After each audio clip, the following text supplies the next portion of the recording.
Bonsoir à chacun. Donc avant de nous tourner vers la parole, nous allons en chanter ensemble ce cantique, je ne sais pas si vous le connaissez, a été interprété par Marie, il se trouve dans le GEM, et il s'appelle Ta parole. Que Dieu vous bénisse, chantons ensemble.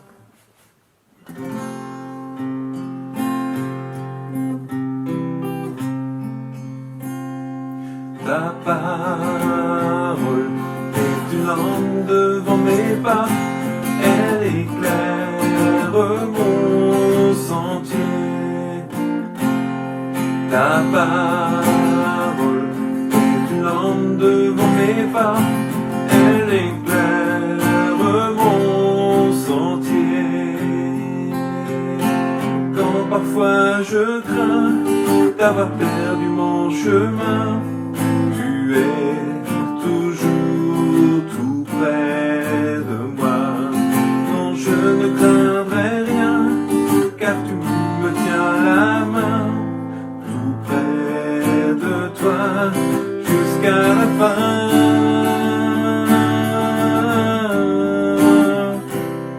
Ta parole est une lampe devant mes pas, elle éclaire mon sentier. Ta parole est une lampe devant mes pas, elle éclaire mon sentier. Je n'oublierai pas ton grand amour pour moi, pourtant parfois je doute encore. Jésus, prie de moi, garde-moi tout près de toi. Je veux t'aimer jusqu'à la fin. Ta parole est une lampe devant mes pas, elle éclaire mon sentier. Ta parole est une lampe devant mes pas, elle éclaire mon sentier. Amen. Que Dieu vous bénisse et qu'il bénisse sa parole maintenant. Nous allons prier ensemble. Jésus-Christ, nous te remettons ces instants, Seigneur Dieu, afin que la parole, Seigneur Dieu, cette sainte parole qui éclaire nos pas, notre sentier, tu bénisses maintenant la parole de ton frère, de ton serviteur, Seigneur Dieu. Merci de le bénir, Seigneur, de lui et sa famille, de visiter chacun d'entre nous, Seigneur Dieu, que cette parole vienne toucher, descendre au plus profond de nos cœurs. Merci, Père. Amen. Allez, bonne prédication.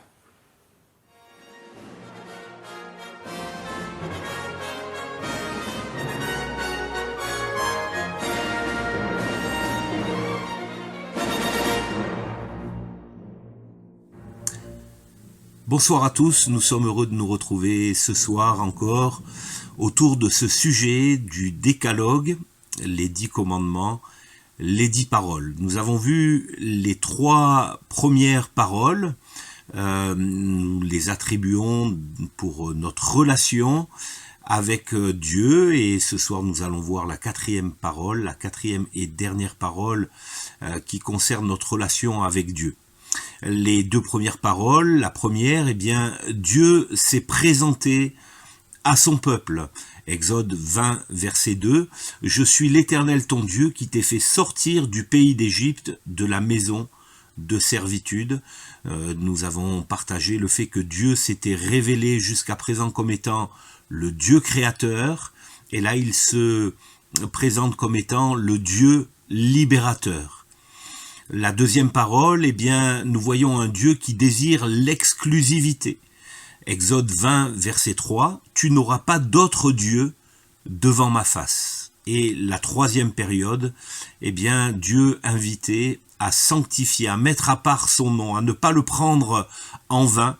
« Tu ne prendras point le nom de l'Éternel ton Dieu en vain. » Alors ce soir, nous allons partager sur la 4e parole, qui est la dernière parole en ce qui concerne notre relation avec Dieu. Les 6 prochaines paroles concernent notre relation avec notre prochain. Et je vous invite à prendre cette parole dans deux textes différents. Le premier, c'est dans Exode 20, et le deuxième dans le Deutéronome, le livre du Deutéronome, au chapitre 5. Deux livres écrits à deux périodes différentes de l'histoire d'Israël. Exode 20 correspond au don de Dieu, cette alliance qui est faite, le don de la parole de la loi à Moïse pour le peuple, un peuple qui vient d'être délivré, qui sort d'Égypte et qui va cheminer pendant près de 40 ans dans le désert. Et le deuxième texte, dans Deutéronome 5, ça correspond au peuple qui est prêt à rentrer donc dans le pays promis. Donc deux périodes différentes. Le même peuple, mais pas les mêmes générations. La génération de Exode 20, ne pourra pas rentrer dans le pays promis. La génération de Deutéronome 5, c'est une génération qui va rentrer et participer à la conquête du pays. Et nous allons voir que, dans Exode 20, la parole a été donnée par l'Éternel à Moïse. Dans Deutéronome 5, la parole est répétée, mais il y a quelques différences, et nous allons faire attention à ces différences. Dans Exode 20, donc c'est des versets 8 à 11, il est écrit « Souviens-toi du jour du repos pour le sanctifier. Souviens-toi du jour du sabbat pour le sanctifier. » Dans Deutéronome chapitre 5, versets 12 à 15, il est écrit « Observe le jour du repos pour le sanctifier comme l'Éternel ton Dieu te l'a ordonné. » La suite du texte est la même pour les deux références. « Tu travailleras 6 jours et tu feras ton ouvrage.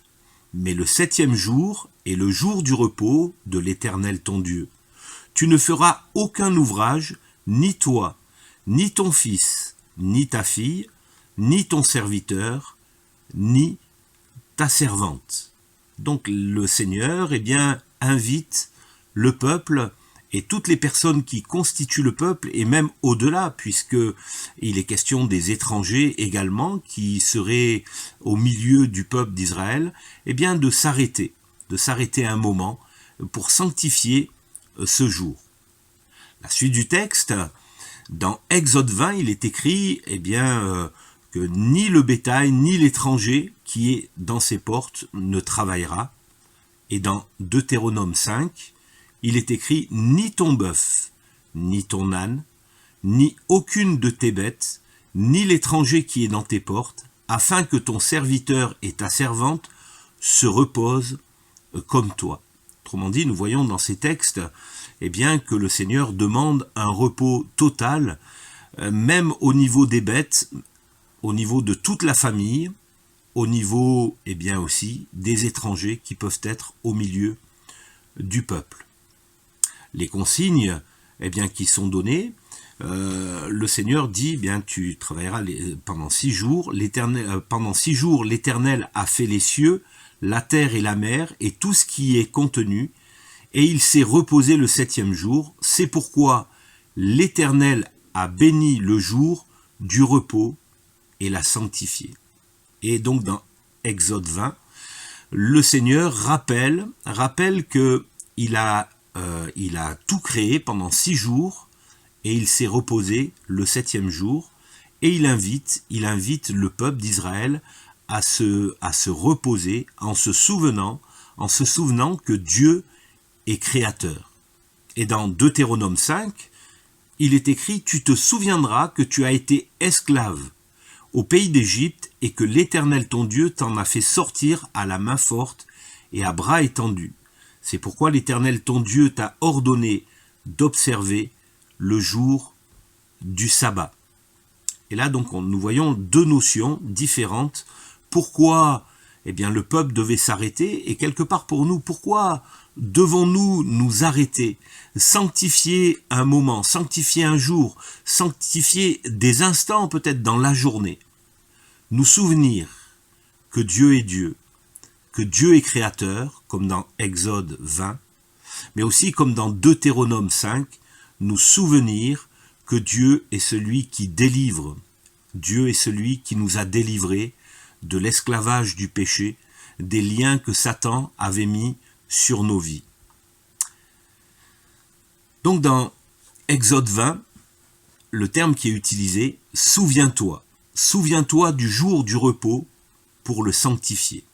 Ce terme en hébreu, zakar, signifie simplement se souvenir, oui, penser, s'arrêter un moment, réfléchir à qui est Dieu, se rappeler que Dieu est créateur, qu'il est créateur de toutes choses et qu'il nous a créés.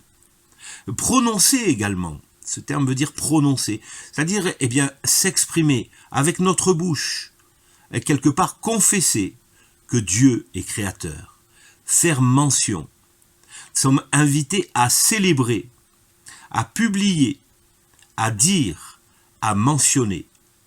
Dieu, dans ces moments où que nous mettons à part pour lui, nous invite à nous souvenir et à célébrer notre Dieu, à célébrer tout simplement Dieu, à élever notre voix vers lui.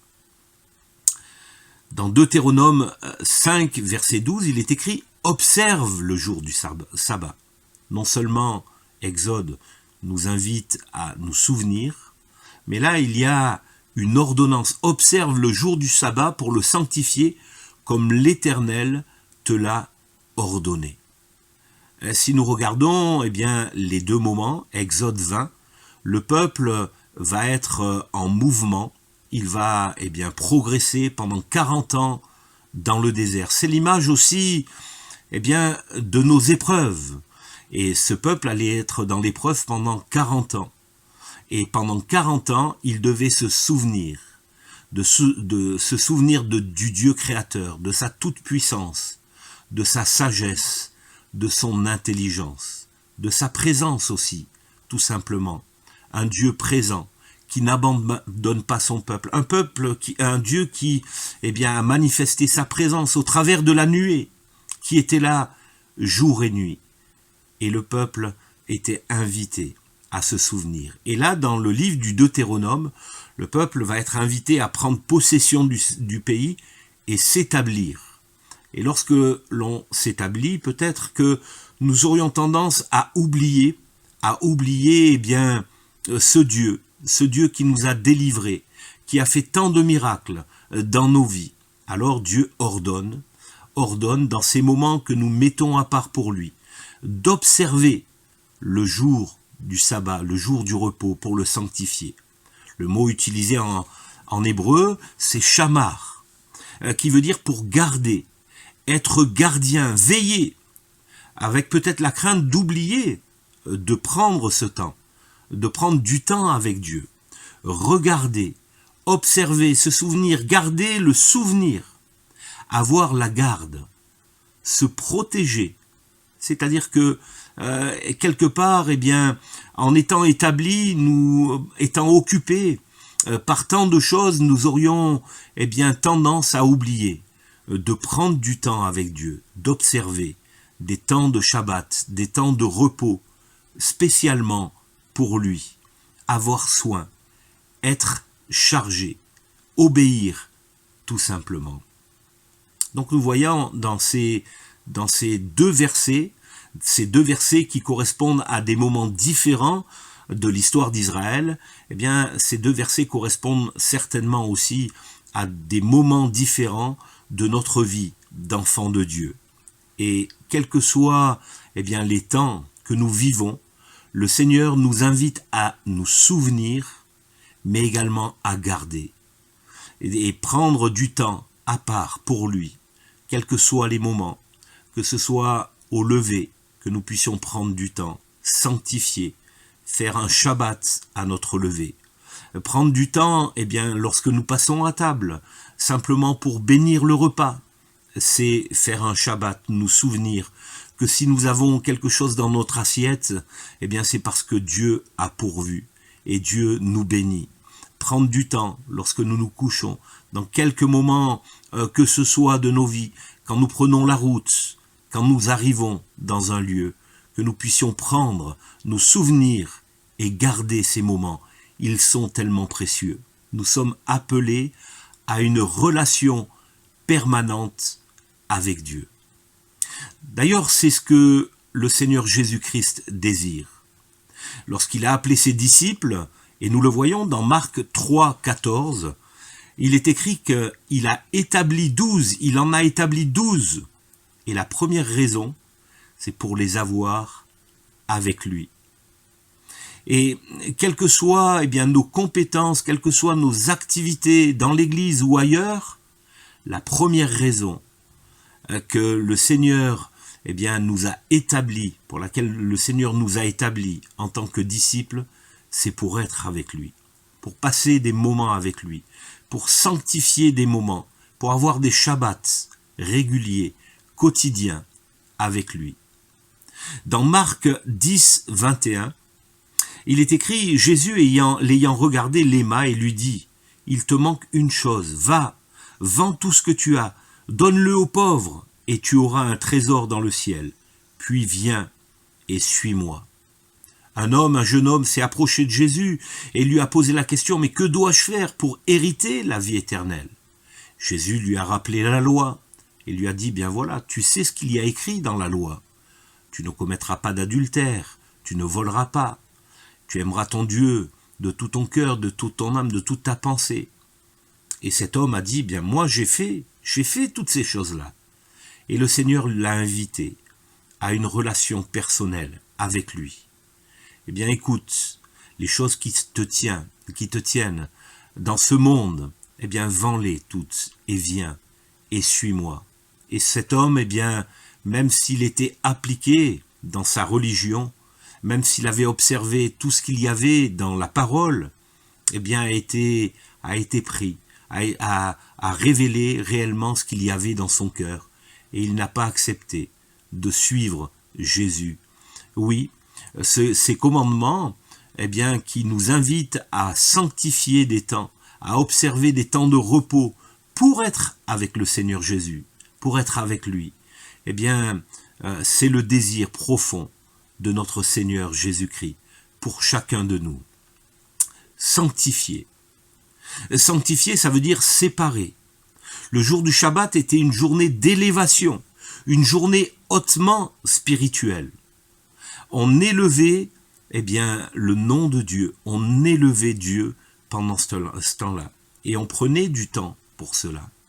Et c'est ce que le Seigneur nous invite à faire. 6 jours pour travailler. Il y a tant de moments pour travailler dans notre vie quotidienne. Et d'ailleurs, nous sommes appelés à travailler. Le Seigneur ne désire pas que nous restions sans rien faire. L'homme est appelé à travailler et veiller sur la création. C'est ce qu'il est écrit dans Genèse 2,15. L'Éternel Dieu prit l'homme et le plaça dans le jardin d'Éden pour le cultiver et pour le garder. Ce texte est pleinement avant la chute. Donc on voit que le désir de Dieu, c'est que l'homme travaille, c'est que l'homme prenne soin de la création. Et il est bon de travailler.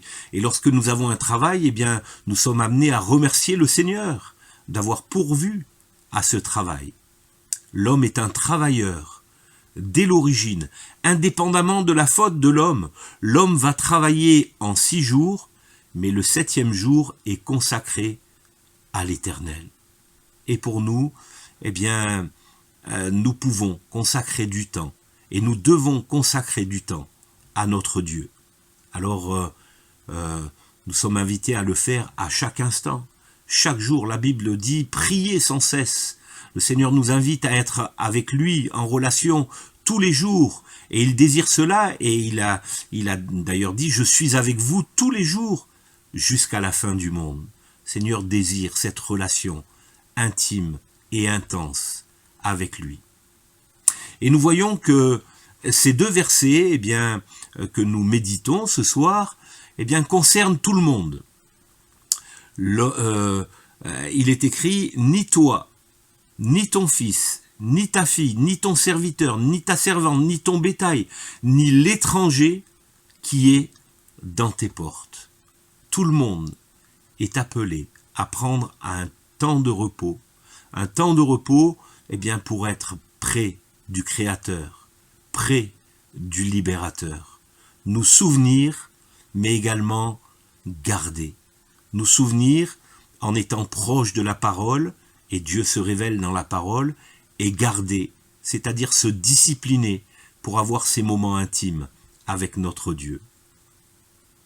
2 raisons sont données dans ces versets, 2 raisons essentielles. Parfois, quand nous prenons du temps avec Dieu, nous ne savons pas quoi dire, ou alors nous répétons encore les mêmes choses et nous demandons les mêmes choses. Nous demandons sans cesse à Dieu de nous bénir, de nous guérir. Mais 2 raisons essentielles sont données ici. Le désir de Dieu dans ces moments intimes, ces moments que nous sanctifions dans sa présence. La première raison, pour reconnaître la création de Dieu. Car en 6 jours l'Éternel a fait les cieux, la terre et la mer, et tout ce qui y est contenu, et s'est reposé le 7e jour.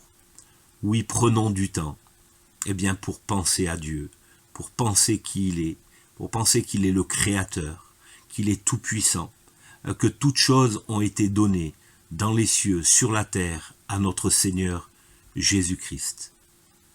La deuxième raison, elle est donnée pour reconnaître que l'Éternel est le libérateur. Tu te souviendras que tu as été esclave au pays d'Égypte et que l'Éternel ton Dieu t'en a fait sortir à main forte et à bras étendus. Oui, que dans ces moments que nous prenons en intimité avec le Seigneur Jésus-Christ, que nous puissions nous souvenir, eh bien, qu'il nous a libérés, que nous puissions nous souvenir de la croix, que nous puissions nous souvenir de la puissance de la croix, que nous puissions nous souvenir du sang précieux de Jésus qui a coulé pour que nous soyons pardonnés de tous nos péchés, pour que nous puissions nous souvenir que nous avons été libérés et que nous sommes pleinement réconciliés avec Dieu le Père maintenant. Et c'est bon de prendre ces temps, eh bien, ces temps sanctifiés, ces temps à part pour Dieu, pour nous souvenir qu'il nous a libérés. Galates 5:1, c'est pour la liberté que Christ nous a affranchis. Demeurez donc fermes et ne vous laissez pas mettre de nouveau sous le joug de la servitude. Oui, ces moments nous aident à rester pleinement libres dans le Seigneur Jésus-Christ.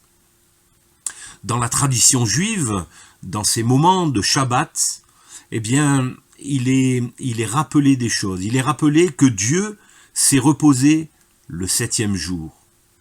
Eh bien, pour nous, c'est important aussi, même si c'est la tradition juive, de nous rappeler que Dieu s'est reposé le 7e jour et qu'il nous invite aussi à nous reposer à des moments pour que nous soyons proches de lui. La deuxième chose qui est rappelée dans la tradition juive, c'est la bénédiction du vin. Le vin réjouit le cœur de l'homme. Eh bien, ça nous rappelle que ces moments doivent être des moments d'allégresse, de joie, être dans la joie du salut. Oui, Christ nous a réellement libérés. Nous sommes rentrés dans la vie éternelle. Notre destinée, c'est d'être au ciel, bientôt avec le Seigneur Jésus. Et la troisième chose qui est rappelée dans la tradition juive, le jour du sabbat, c'est le rappel que Dieu est créateur et libérateur. Et bien que ces choses, ces points soient dans nos cœurs également, non pas d'une manière religieuse peut-être, mais vraiment librement, nous souvenir que Dieu nous a créés, que Jésus-Christ est créateur. La parole de Dieu le dit, le révèle. Jean a pu le dire dans son premier chapitre de l'Évangile. Et puis, on se rappelle que Dieu nous a libérés. Jésus-Christ nous a libérés. Si le Fils vous a franchi, vous êtes réellement libre, libre du péché. Dieu s'arrête. Genèse 2:3, Dieu bénit le 7e jour et il le sanctifia. Et Dieu s'arrête et il nous invite à nous arrêter. Souviens-toi du jour du repos et observe le repos pour le sanctifier. Alors mes amis, eh bien, moi je vous invite à réfléchir à cette méditation et peut-être à réfléchir eh bien, à chacun de nous à nos activités. Combien eh bien, nous ne prenons pas assez de temps, nous ne sanctifions pas assez de temps de Shabbat pour notre Dieu. Des temps eh bien, dans la journée, que ça soit au lever, au repas, ou peut-être avec les enfants, en famille, en couple, des moments où nous sommes avec Dieu, les temps où nous nous réunissons aussi, l'Église ensemble, des temps spéciaux pour notre Seigneur Jésus-Christ. Que le Seigneur Jésus-Christ vous bénisse et à très bientôt.